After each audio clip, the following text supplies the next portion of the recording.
Selamat pagi untuk kita semuanya. Perkenalkan, kami dari kelompok 13 mata kuliah Kewarganegaraan akan mempresentasikan hasil dari diskusi kelompok kami dengan judul Etika dan Moralitas Warga Negara.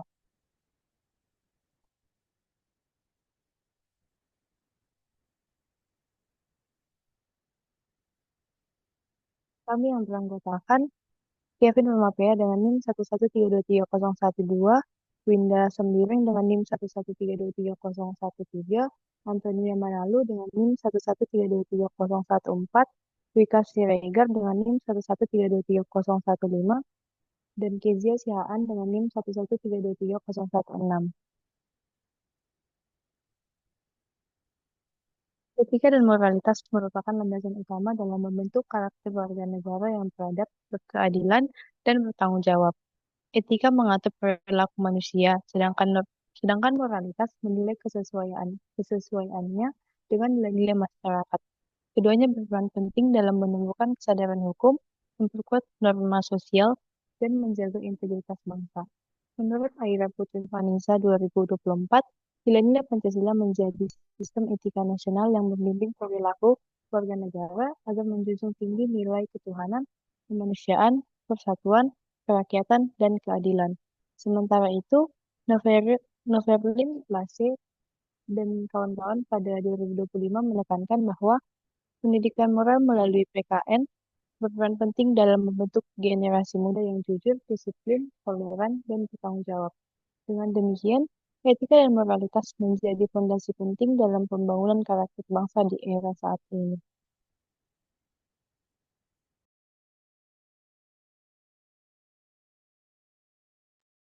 Definisi etika dan moralitas. Menurut Miss Wardi, Kasfi, dan Anthony, etika adalah sebuah nilai normatif yang mengatur tindakan manusia untuk menentukan mana yang benar dan mana yang salah. Dalam konteks berbangsa, etika menjadi pedoman rasional yang membimbing perilaku warga negara agar selaras dengan nilai-nilai Pancasila.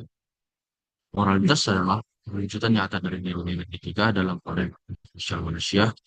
Moralitas mencerminkan bagaimana nilai dan prinsip etika diterapkan dalam kehidupan sehari-hari, sehingga dan tatanan sosial yang adil dan berkeadilan. Selanjutnya adalah peran dan etika moralitas. Yang pertama itu adalah dasar pembentukan hukum yang berkeadilan. Etika dan moralitas menjadi dasar dalam pembentukan hukum agar mencerminkan nilai keadilan dan kemanusiaan. Yang kedua, penguatan etika sosial dan penguatan hukum bermoral, di mana partisipasi masyarakat dan integritas penegakan hukum memperkuat etika publik, transparansi, serta menciptakan hukum yang bermartabat.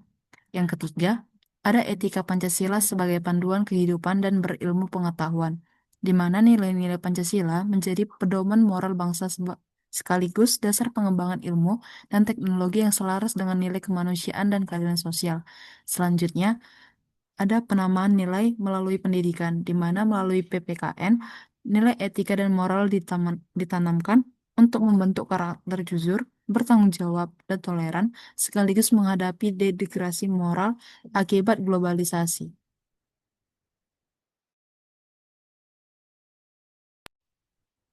Berikutnya adalah contoh kasus yang bertentangan dengan etika dan moralitas. Kasus korupsi mantan Menteri Pertanian Syahrul Yassin Limpo pada tahun 2024 sampai 2025 menjadi contoh nyata pelanggaran etika dan moralitas di Indonesia. Berdasarkan penyelidikan KPK pada tahun 2025, Syahrul diduga menerima gratifikasi dan menggunakan dana kementerian untuk kepentingan pribadi serta politik. Tindakan ini bertentangan dengan nilai Pancasila, khususnya untuk sila kedua, yaitu kemanusiaan yang adil dan beradab, dan sila kelima, keadilan sosial bagi seluruh rakyat Indonesia. Karena mencerminkan penyalahgunaan kekuasaan dan rendahnya integritas moral pejabat publik. Kasus ini juga menunjukkan kegagalan pendidikan moral dan pengaruh negatif media digital yang membentuk sikap permisif terhadap pelanggaran etika. Oleh karena itu, diperlukan penguatan etika publik, literasi moral, dan akuntabilitas transparan agar tercipta pemerintahan yang bersih, adil, dan berintegritas. Selanjutnya adalah pendapat etis dan tanggung jawab. Yang pertama adalah pendapat etis. Korupsi yang dilakukan pejabat publik merupakan bentuk pelanggaran serius terhadap nilai moral, hukum, dan tanggung jawab sosial. Yang kedua, tindakan tersebut bertentangan dengan nilai-nilai Pancasila, terutama sila kemanusiaan yang adil dan beradab, serta keadilan sosial bagi seluruh rakyat Indonesia. Yang ketiga, secara etis, korupsi mencerminkan hilangnya integritas dan pengkhianatan terhadap amanah rakyat. Yang keempat, perilaku ini tidak hanya merugikan keuangan negara, tetapi juga merusak keadilan, kepercayaan publik, dan martabat bangsa. Yang kedua adalah tanggung jawab etis. Yang pertama, pejabat publik. Ini menjunjung integritas, jujur, dan mengutamakan kepentingan rakyat. Yang kedua, pemerintah dan penegak hukum.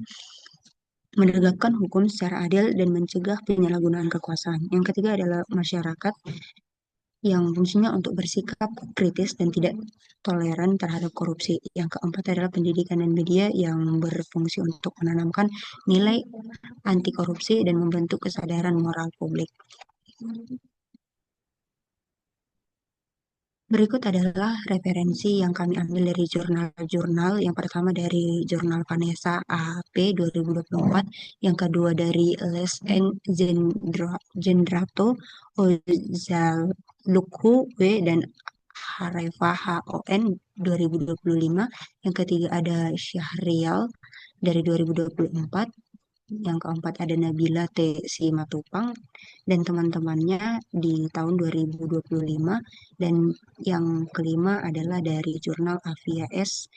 Nasirutul Masfufah dan teman-teman yang lainnya pada tahun 2023. Sekian hasil dari presentasi kami. Apabila ada kesalahan atau kurang berkenan di hati Ibu, kami mohon maaf. Sekian dan terima kasih.